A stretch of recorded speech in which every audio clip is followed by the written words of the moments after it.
a lot of people in this film, like John Malkovich and Michael Shannon. There's a bunch of people that you are buddies with, so it must have been great, or knew from before. So it must have been great for you to have that interaction. I'm buddies with him. You can say that. Okay, you're buddy. But John Malkovich and you, I mean, that to me would have been like, I think I would have been in awe for half my scenes. It is. I was in awe, and John and I didn't work together so much in it, but we had a lot of fun. And I knew John from before.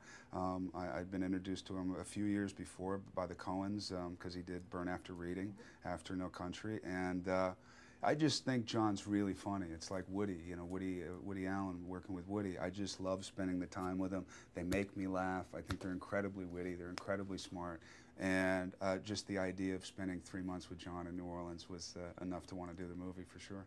I would have been there too. Yeah. Now, how would you kind of describe Jonah Hex? Because I understand that you read the script and it was something that kind of kept you up at night. I read the script and I thought that it was very gimmicky, but I liked the gimmicks, but I thought, okay, I've never really done anything like this, so my initial reaction to the script was, I don't know how to do this.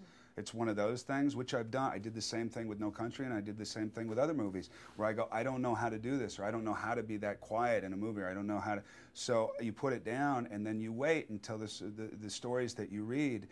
It's actually a good thing for me if I have a strong reaction, whether it's positive or negative. I like it better when it's negative, and then you can't stop thinking about it. So I started thinking about this movie, going, what if it were this? What if it were this? What if we brought on this director? What if we brought on these actors? So I started playing the movie through in my mind with different actors and different directors from different perspectives, and then I started to get obsessed with it, and I thought, I got to do this movie. I don't know why, but I want to do this movie, and I want to see where we can go with this, and how interesting we can make this, and how unique we can make this. And to me, I mean, it's an absurd movie. That's what I like. That's what I wanted to make. I didn't want to make anything like, Green Lantern or whatever's being made right now. That's great, but that's a very famous comic book, and there's a lot of expectation around it. There's no expectation around this because it's a survivalist comic book. It's been around. It refuses to go away, and yet it was never a huge, huge hit. So we have the ability to be able to bring in kind of different scenarios and have it be viable within this comic book and still be loyal to the comic book. Yeah, and he's got some great abilities, but I have to say, bringing back people from the dead, that's pretty cool. That is pretty cool. If you could touch somebody and bring them back from the dead, who would you want to bring back? Oh God, that's horrible. No, that would be a sad. I wouldn't even want to answer that. A lot of people. A lot of people, yeah, but I'm not going to answer that. No. Oh, okay. Because I have a lot of friends and my mom and all that around, so then we get really dark and we don't I'm sorry, I didn't want to make you cry. Okay. Now, That's the weapons right. training, yeah, that must have been wild. Like, there's some pretty heavy, rough and tumble stuff in this movie. No, but it wasn't, because they're weapons that don't exist. What do you mean? The weapons training for, like, the Gatling guns on the horse? You can't really prepare for that. I mean, you know what I did? I learned how to throw an axe, which was a lot of fun. Joey Rocket Shoes taught me how to do that. That's his name, Joey Rocket Shoes.